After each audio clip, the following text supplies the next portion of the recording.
Buenos días.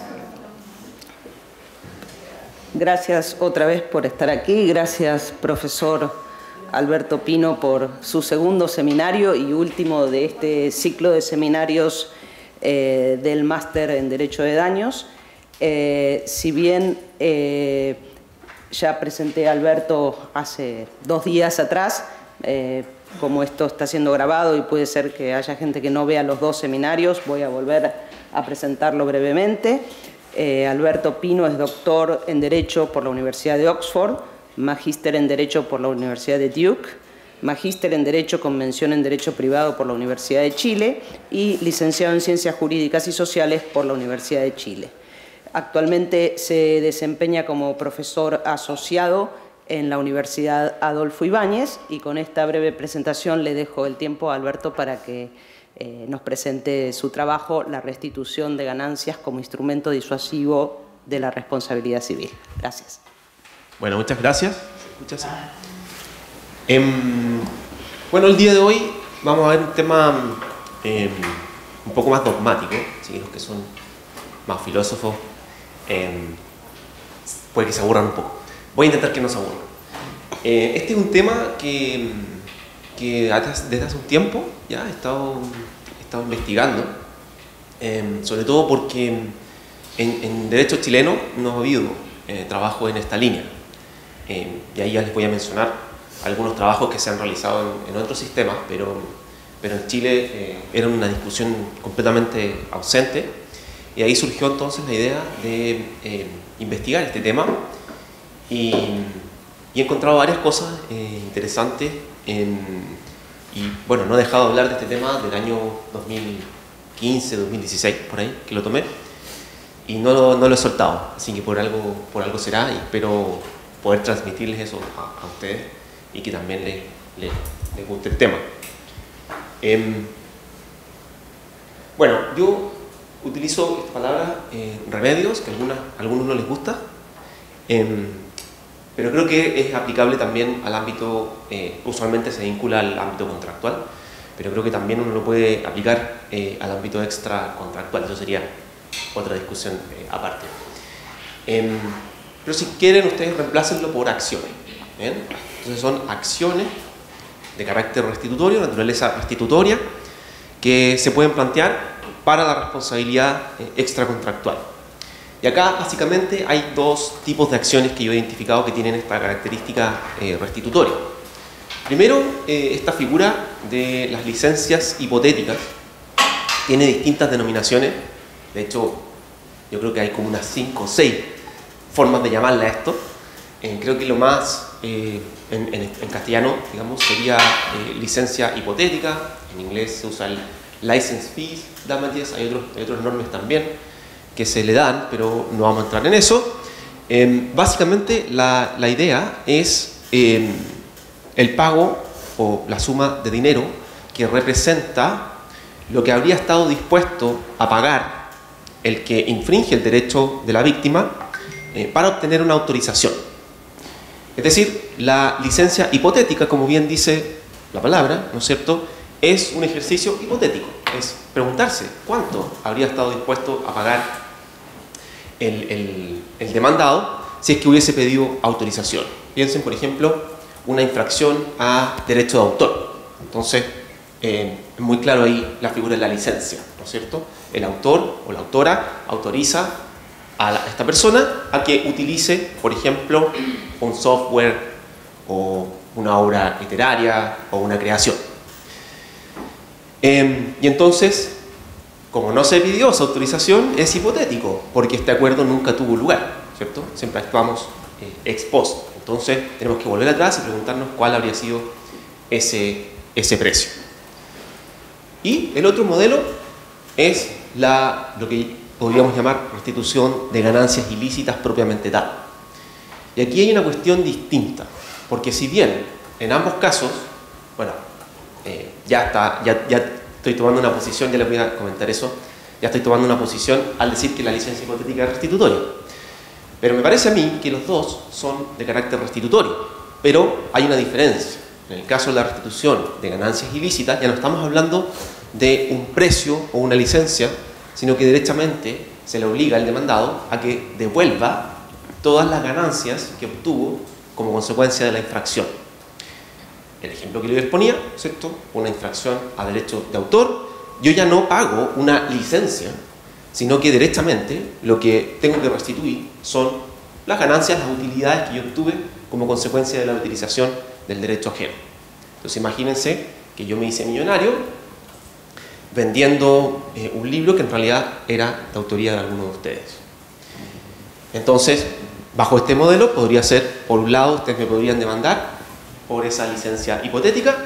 Preguntamos entonces cuánto habría yo tenido que pagar para que ustedes me autoricen, o tengo que simplemente restituir todas las ganancias, todas las utilidades que yo obtuve en esa venta. Como podrán ver, el remedio de la restitución de ganancias ilícitas es mucho más efectivo. Obviamente, ¿no? Uno esperaría que las ventas, ¿no es cierto?, y las utilidades que se obtienen sea mayor a ese precio que habría tenido que pagar si es que hubiese pedido autorización desde un comienzo. Piensen, por otro lado, el factor de la disuasión. En el título ahí le incluí esa palabra, ¿no? La disuasión.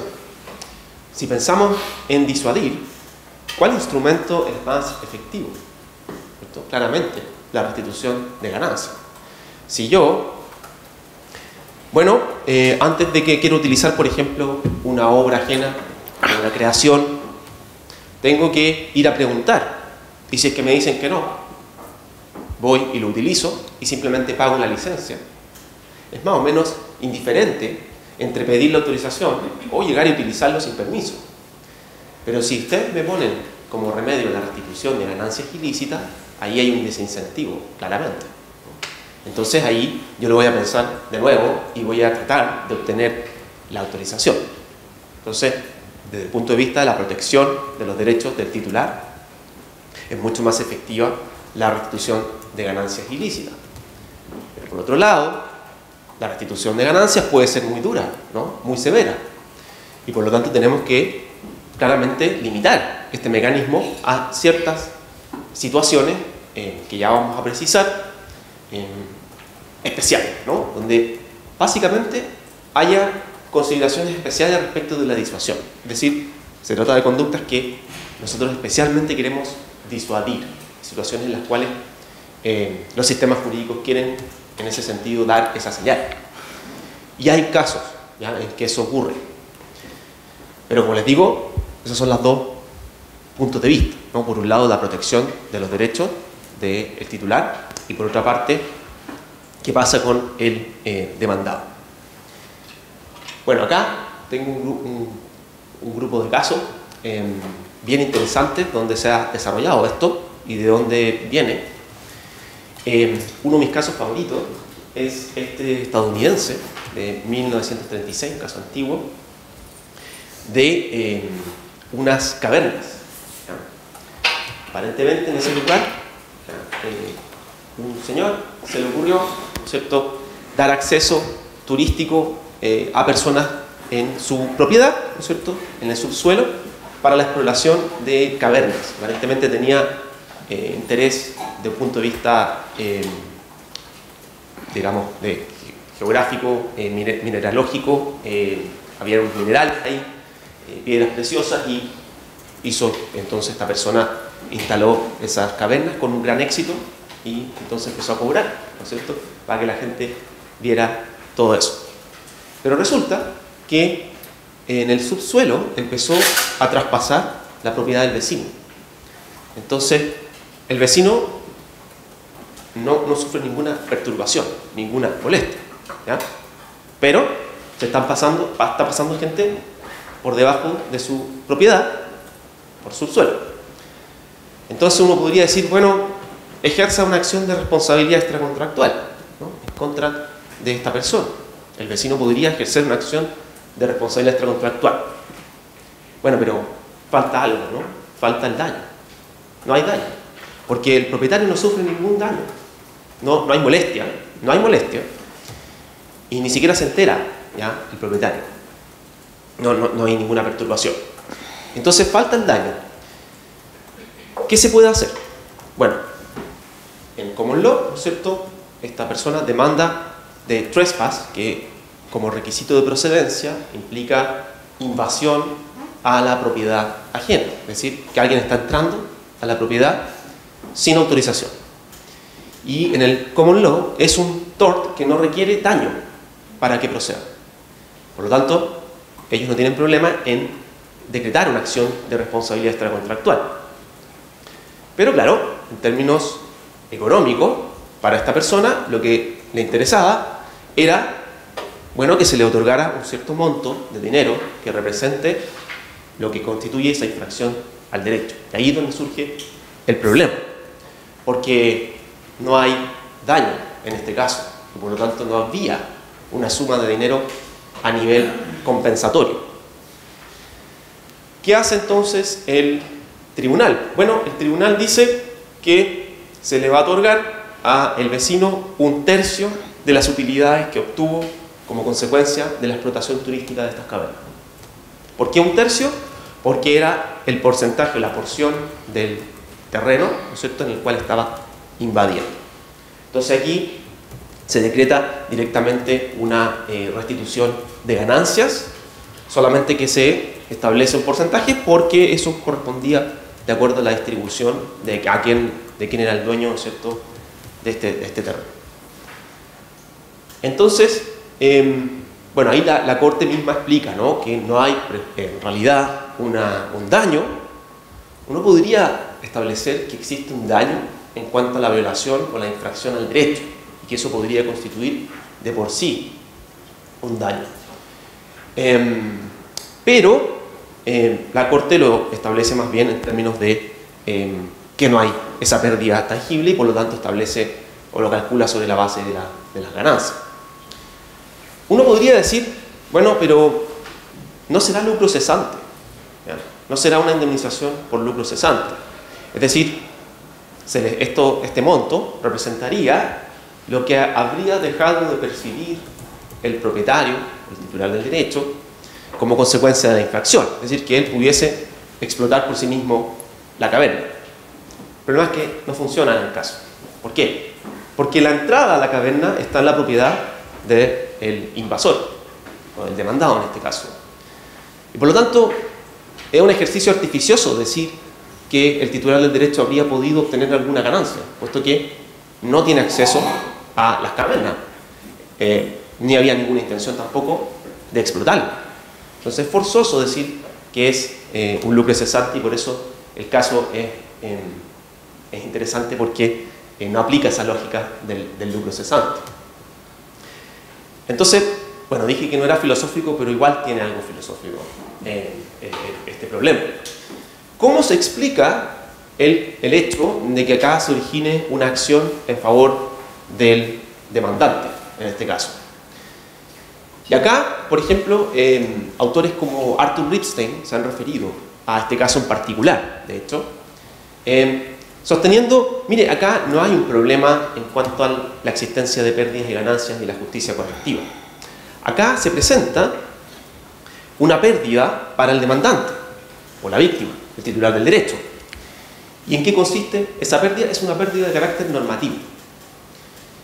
Y por lo tanto, la suma de restitución de ganancias, o la suma que se decrete, ¿no es cierto?, en el remedio, representa esa pérdida normativa en cuanto a la infracción al derecho. Entonces, Ripstein dice, es lo mismo que el caso de cualquier otra situación de responsabilidad extracontractual. Lo que hace el tribunal es decirle, mire, usted tomó algo que no era suyo.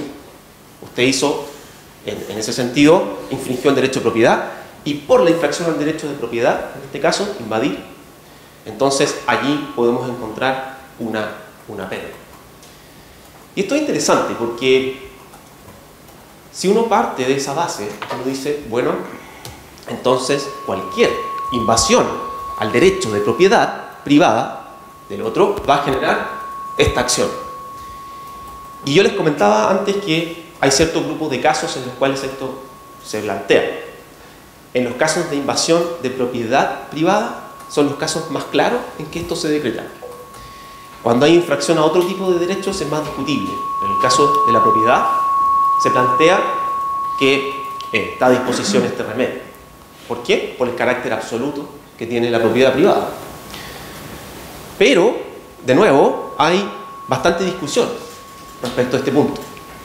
Por ejemplo, autores como James Gorky dicen, mire, si usted parte de la base de un concepto de propiedad privada tipo kantiano, formal, es decir, cualquier invasión de la propiedad va a constituir entonces una restitución.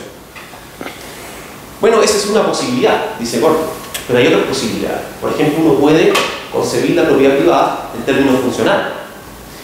Y entonces, ahí es muy relevante lo que les decía antes. Acá, el vecino no sufre ningún tipo de perturbación con esta exploración de caverna. Y por lo tanto, desde el punto de vista funcional, no está siendo afectado su uso. No está siendo afectada la propiedad privada en cuanto al uso que le podría dar el vecino. Entonces dice Gordy, esto se justifica solo en la medida en que haya una afectación al derecho de propiedad en términos de la funcionalidad que le otorguemos al derecho. O perturban en algún modo las actividades que pretenda desarrollar el propietario. Bueno, esa es un poco la discusión en respecto de este caso, como ven, bien interesante. Otra discusión que es interesante es en el plano contractual. Y acá también hay un caso que es paradigmático, que tiene que ver con esta idea de las licencias hipotéticas que les decía antes, y es el caso que tienen ahí citado Rodham Park.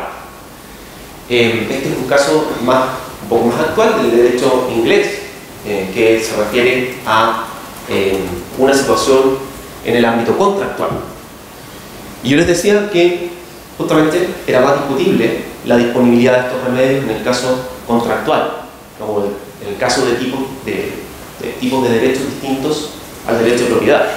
Cuando hay derecho de propiedad es casi indiscutible que existen estos remedios, pero en el caso de otros derechos no es tan claro. Por ejemplo, en el ámbito del contrato. Pero acá es interesante porque el contrato se refiere a una propiedad. ¿Ya? Es un caso de un condominio de casa que llega a un acuerdo con el vecino y le dice, mire, usted acá no va a construir nada al frente mío, a menos que yo autorice los planos de su proyecto. ¿Qué es un acuerdo? Un contrato. Entonces básicamente se configura sobre la base de una obligación de no hacer para el vecino. ¿Qué es lo que pasa? Obviamente se incumple, ¿no? Entonces se construye ese condominio bien bonito, ¿cierto?, de casa, pero sin autorización, infringiendo esa cláusula contractual. ¿Y qué dicen los demandantes? Bueno, los demandantes le dicen al tribunal: incumplimiento de contrato, incumplimiento de la obligación de no hacer. Por lo tanto, el tribunal ordene la destrucción de la casa porque se infringió la cláusula contractual. El tribunal dice: ¿cómo? ¿Destruir todas estas casas, todos estos condominios, con los costos que eso implica? No estoy dispuesto a hacer eso, ¿no? Dice, literal, sería un desperdicio imperdonable ¿no es cierto? Algo que es valioso, que además, por lo demás, la destrucción es costosa también, por lo tanto implicaría muchos costos. El tribunal no está dispuesto a proceder eso. Entonces, ¿qué hacemos? Porque había una cláusula contractual. Entonces alguien dirá: indemnice. Efectivamente no había un daño posible de apreciar. De hecho, económicamente, el valor de las casas no estaba siendo afectado. No había una baja, un daño, digamos, una merma económica. Incluso es probable que hayan subido los valores de la casa. Por lo tanto, no había un daño desde un punto de vista económico. Podría haber quizás un daño moral. En el sistema continental tal vez lo podríamos reconducir a una especie de daño moral. Allí es difícil igual construirlo, y sabemos los límites que tiene en el ámbito contractual la indemnización del daño moral y los problemas que tiene. En el common law es muy difícil demandar daño moral, y incluso en el ámbito contractual. Más aún, entonces esa posibilidad no estaba disponible en este caso. Entonces, ¿qué dice la Corte? La Corte llegó a una solución muy creativa.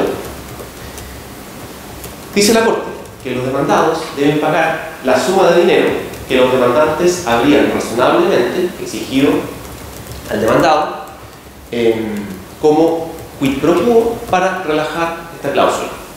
Es decir, muy parecido a lo que yo les decía al comienzo respecto de la licencia hipotética. Pero hay un factor que introduce el tribunal y dice que para efectos de calcular este monto, esta suma de dinero, toma en cuenta las utilidades que obtuvo, en este caso el demandado, con la venta de este proyecto, y establece un porcentaje, que en este caso es del 5%, de las utilidades para fijar ese precio o esa licencia. Entonces es bien interesante porque, por un lado, dicen, se formula en términos de una licencia hipotética, pero por otro lado se consideran las utilidades o las ganancias que obtuvo efectivamente, solamente que es un porcentaje, y con la finalidad de establecer o acercarnos a cuánto habría sido el valor que habría tenido que pagar la parte. Y acá hay una discusión, hay artículos, muchos artículos sobre este caso, ¿no? Y discuten una y otra vez cuál es la naturaleza jurídica del mecanismo. Algunos dicen que es de carácter compensatorio, que es una indemnización, una especie de lucro cesante, porque está en términos de precio, ¿no? ¿Cuál habría sido el precio que habría tenido que pagar? Por lo tanto, lucro cesante. El problema es que, de nuevo, el caso no funciona muy bien, porque lo que querían hacer, en este caso, los vecinos, era decir que no. O sea, no estaban dispuestos bajo ningún punto de vista a relajar la cláusula. En realidad, esta suma de dinero lo que hace es legitimar una transgresión a su derecho, pero bajo ningún punto de vista ellos habrían estado dispuestos a aceptarlo. Por lo tanto, de nuevo, la lógica del lucro cesante no parece funcionar muy bien. Ahora, es una postura válida, es una postura plausible, pero parece un poco artificiosa. Y entonces hay un grupo de autores que dicen que tienen una naturaleza restitutoria. Incluso algunos hablan de que sería un mecanismo especial o sui generis. Por ejemplo, autores hablan de indemnizaciones por trampa. A ese nivel hemos llegado. Y Gorley, ahí yo también tomo esa denominación, dice, podríamos llamarle indemnizaciones, deberías haber preguntado en pleno. Algo así, pero bien, muy especial.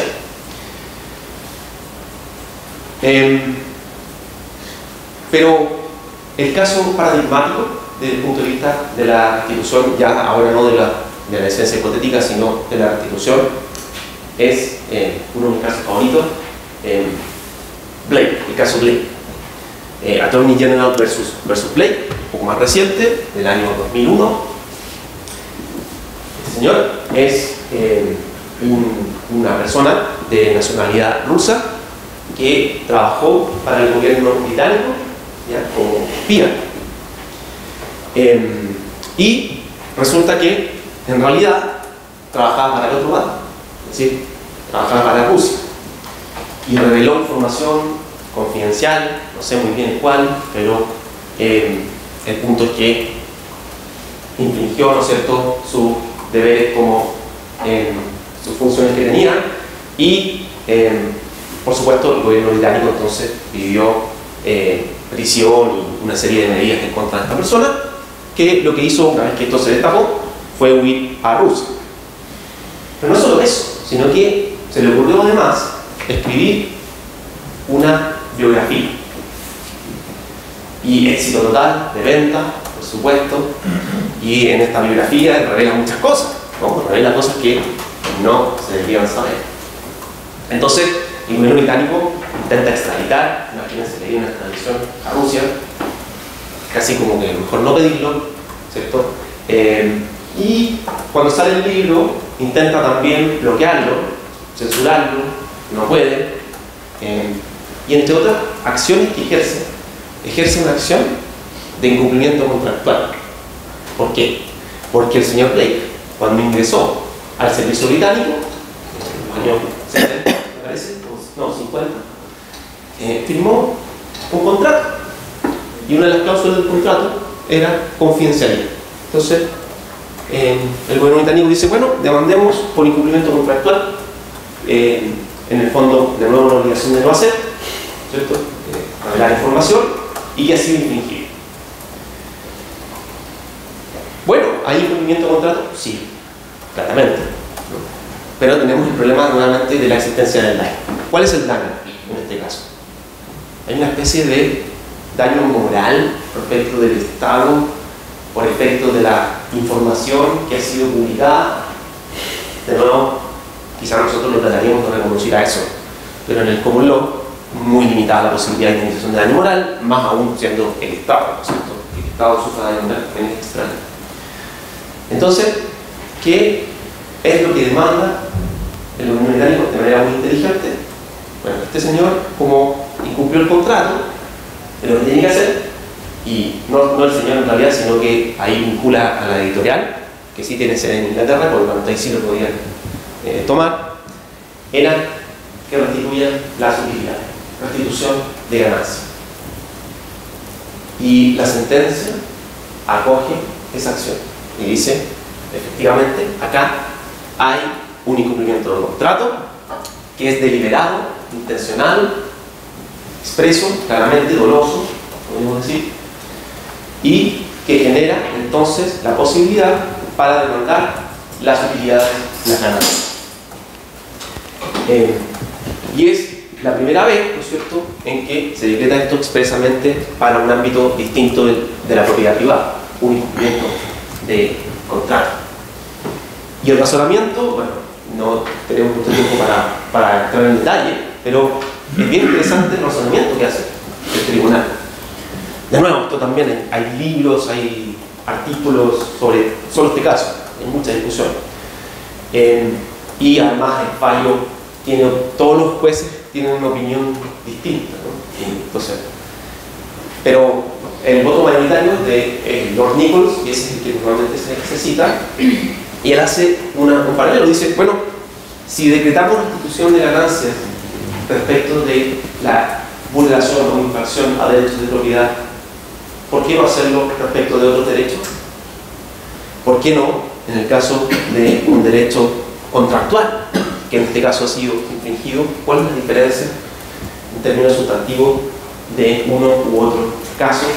Había entonces razones distintas para el ámbito contractual que respecto de otros. Por otro lado, interesante que el tribunal una y otra vez en el caso dice que esta es una situación excepcional. Dice, de hecho, la opinión parte diciendo este es un caso excepcional. Y quizás uno puede pensar, bueno, es bien excepcional el caso, ¿no? O uno puede decir, bueno, es el Estado, ¿no? Con el Estado, al Estado se le da esto, pero en particular no. ¿Qué tan excepcional, entonces?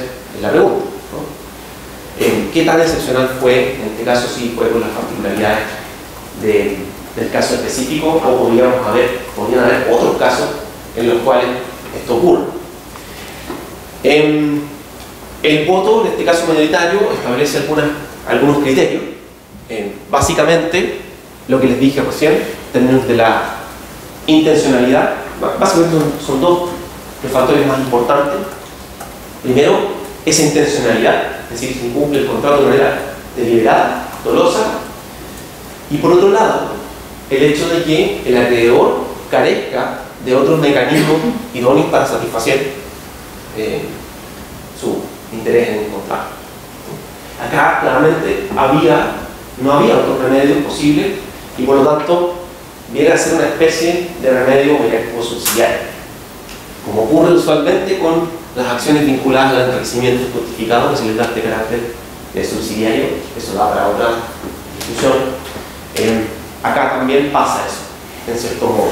Es decir, si hay una acción indemnizatoria, vamos por la acción indemnizatoria. Si hay una acción de cumplimiento forzado, vamos por la acción de cumplimiento forzado. Y todos los demás remedios que ustedes conocen del ámbito contractual. Pero acá ninguno de esos mecanismos era idóneo. Por lo tanto, no nos queda otra alternativa que acudir a este mecanismo. Bueno, hay mucho más detalle, pero no voy a entrar en eso. Acá hay una reflexión respecto de la justicia correctiva, algo que ya mencioné a propósito del caso Edwards versus Lee. ¿Podemos o no entender esto, encasillar esto con la justicia correctiva? Y acá es bien interesante el juego que se plantea entre las pérdidas y ganancias y en paralelo con el enriquecimiento injustificado. Los casos de enriquecimiento injustificado, por un lado, parecen ser más claros de justicia correctiva que estos. En un caso de enriquecimiento injustificado, por ejemplo, el pago no debido. Yo pago algo por error, ¿no es cierto? Y pido entonces una restitución. Ahí parece muy claro que hay una ganancia para el que recibe el pago y una pérdida para el que pagó. Y por lo tanto, se restituye y ahí funciona bien esa correlatividad de la exigencia de la justicia correctiva. Acá es más difícil, ¿no? Sobre todo porque no hay un desplazamiento de patrimonio, una transferencia, sino que hay también creación de riqueza, hay algo nuevo. Cuando yo, por ejemplo, utilizo un software y lo empiezo a vender, yo estoy generando riqueza, no es un desplazamiento. Y por lo tanto, desde luego que hay ganancia, pero ¿hay pérdida? Esa es la pregunta, ¿no? El mismo problema que tenemos en la responsabilidad contractual a la inversa. Finalmente nos enfocamos en la existencia del daño y nos preguntamos si existe o no una ganancia para el demandado. Muchas veces no hay mucha ganancia, al contrario. Acá pasa lo mismo, pero a la inversa.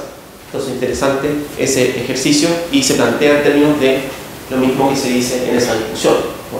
Pero en este caso sería una pérdida de carácter normativo, del mismo modo que se dice que en el otro caso es la ganancia desde un punto de vista normativo. Y acá, nuevamente, la cuestión central es determinar por qué el titular del derecho o la víctima tiene derecho a ese monto, a esa riqueza, ¿no? A esas utilidades, a esas ganancias. Y aquí, bueno, ya les mencioné, ¿no es cierto? Hay algunas dificultades para articular esto en base a la justicia correctiva. Y en mi opinión, eso se presenta sobre todo por las consideraciones que hay detrás respecto de los casos en que se decreta la restitución de ganancias ilícitas. Básicamente no son razones de justicia correctiva, son razones que van en la línea de prevenir, disuadir, ¿cierto? Y por lo tanto, usualmente son hipótesis que requieren, no siempre, pero a veces, como muchas veces, requieren dolo. Por ejemplo, en los casos en que se admiten en el incumplimiento contractual, es un requisito sine qua non que haya habido intención, que haya habido dolo, que el incumplimiento sea deliberado. Y por lo tanto, el objetivo es más bien distinto, o no se justifica en base a la justicia correctiva. Más bien, tiene que ver con fines disuasivos. Un ejemplo específico, como dice un profesor en Chile, vamos a hacer un poco de papa frita, ¿eh? De algo más concreto, jurídico. El ámbito de propiedad industrial, ¿ya? La famosa regla del triple cómputo. Este es el ámbito probablemente del derecho privado más armonizado que existe. ¿Por qué es tan armonizado? Porque está sujeto a tratados internacionales que los países firman debido a diversas presiones que se ejercen a partir de la OCDE y ese otro tipo de instituciones. Y dice, bueno, usted si quiere pertenecer a la OCDE, tiene que proteger la propiedad intelectual, la propiedad industrial, de cierto modo. Entonces todos los países más o menos adoptan los mismos criterios. En Chile, la propiedad industrial, por ejemplo, la ley 1939 establece este mecanismo, que se llama triple cómputo, porque básicamente se establecen tres formas de calcular la indemnización. Las utilidades que el titular hubiera dejado de percibir como consecuencia de la infracción, las utilidades que haya tenido el infractor y el precio que el infractor hubiera debido pagar al titular del derecho por el otorgamiento de una licencia. Letra A, acción indemnizatoria. Letra B, restitución de ganancias propiamente tal. Letra C, licencia hipotética. ¿Ven? Ahí están articulados los tres tipos de mecanismos, como les mencioné, más o menos universal. Esto, ahí pueden ver cómo está en España, según revisé. Esto lo modificaron hace poco, está un poquito distinto, pero más o menos la misma línea. Es decir, también acá se da la posibilidad de alternativamente demandar los beneficios que se hayan obtenido o de un punto de vista más bien indemnizatorio, ¿ya? Consecuencias económicas negativas, que sería más o menos una especie de indemnización de lucro cesante, o yo puedo optar directamente por los beneficios, o alternativa, tercera alternativa, ¿no es cierto?, la licencia hipotética. Como están redactados distintos, pero más o menos los mismos principios.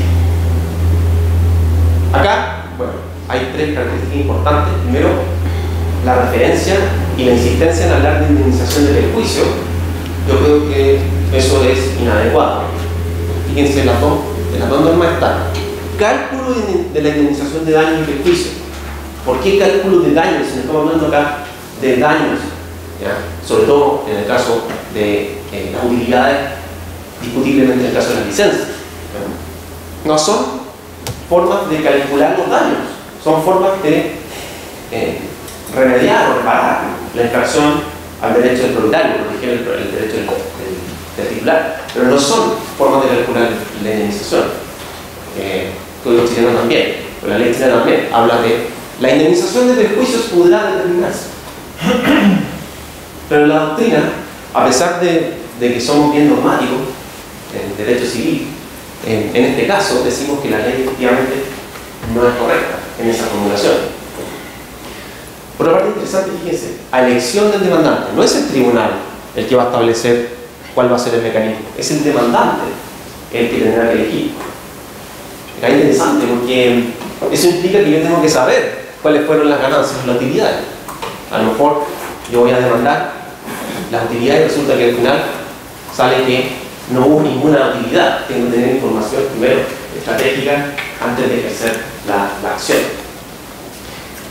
Por otro lado dice, o de acuerdo con una de las siguientes reglas, también es interesante. No son opciones acumulables.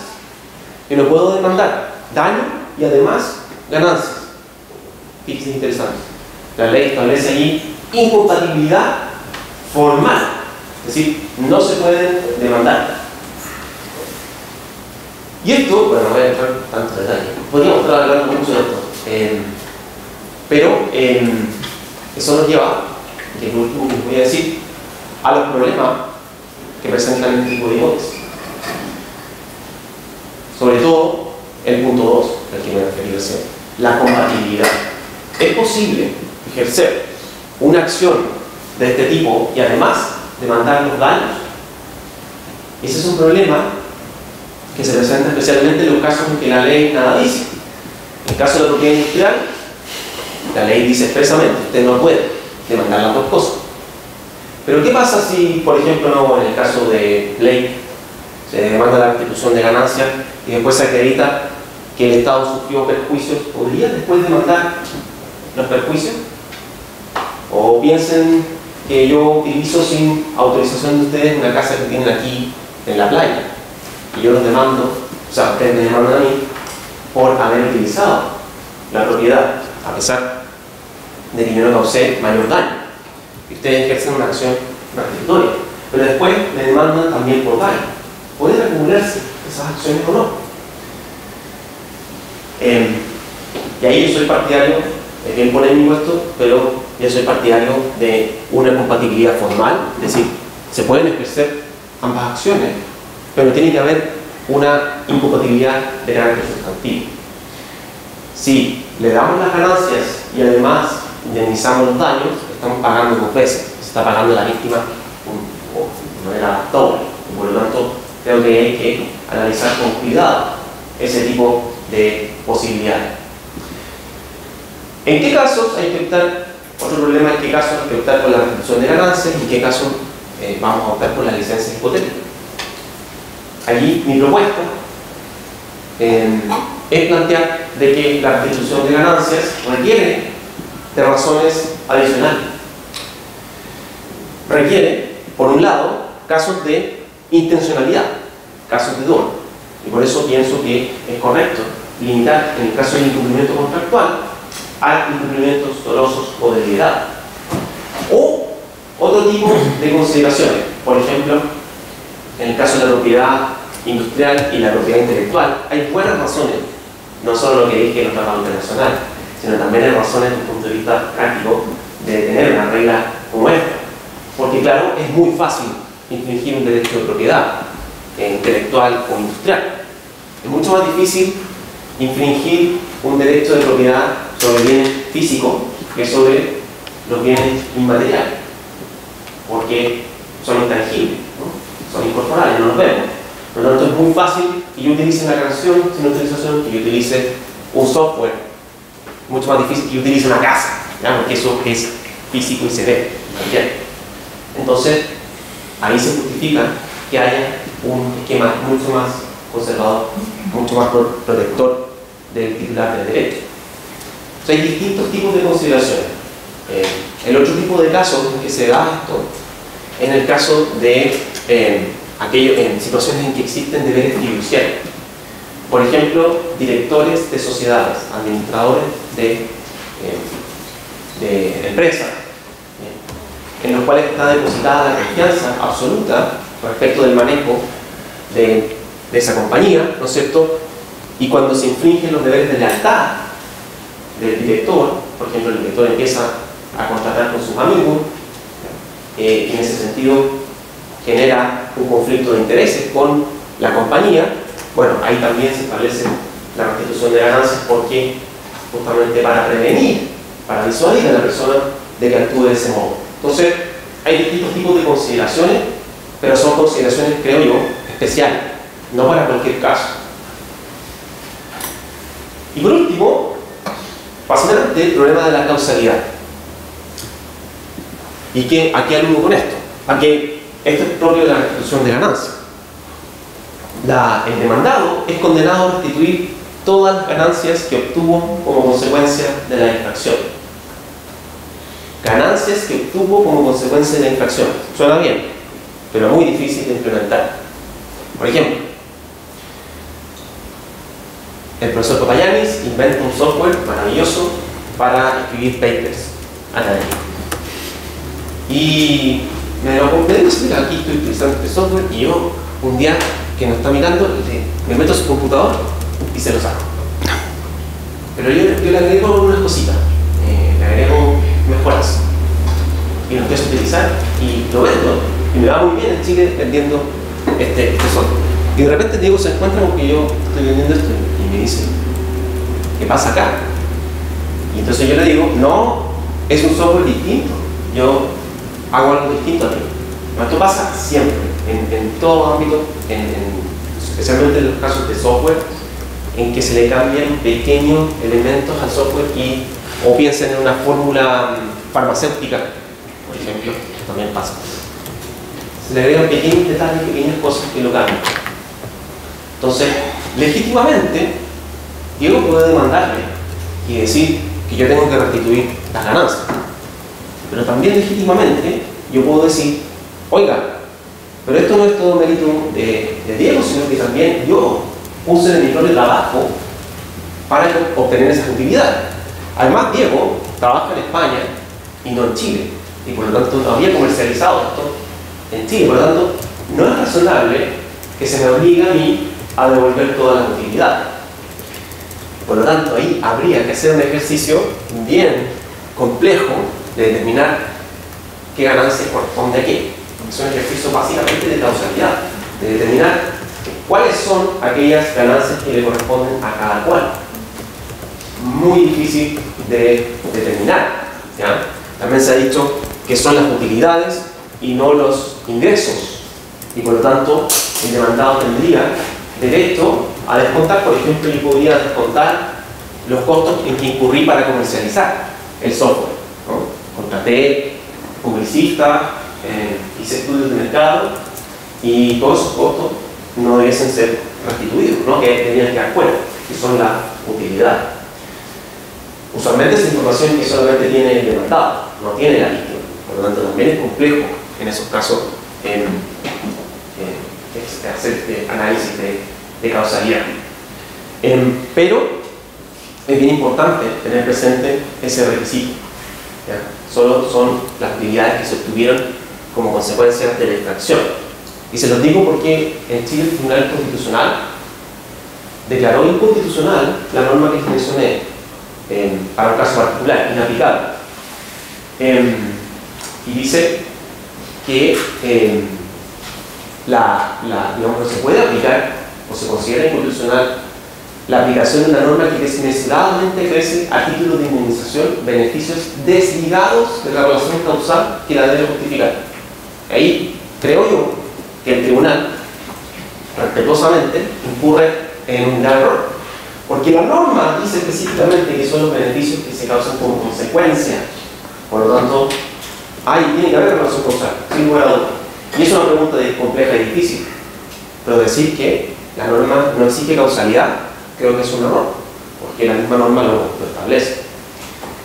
Entonces, es una pregunta difícil, como les digo, pero es parte, ¿no es cierto?, de cómo está configurado este mecanismo. De nuevo, he hablado mucho, así que, bueno, me voy a callar para poder escucharlo a ustedes.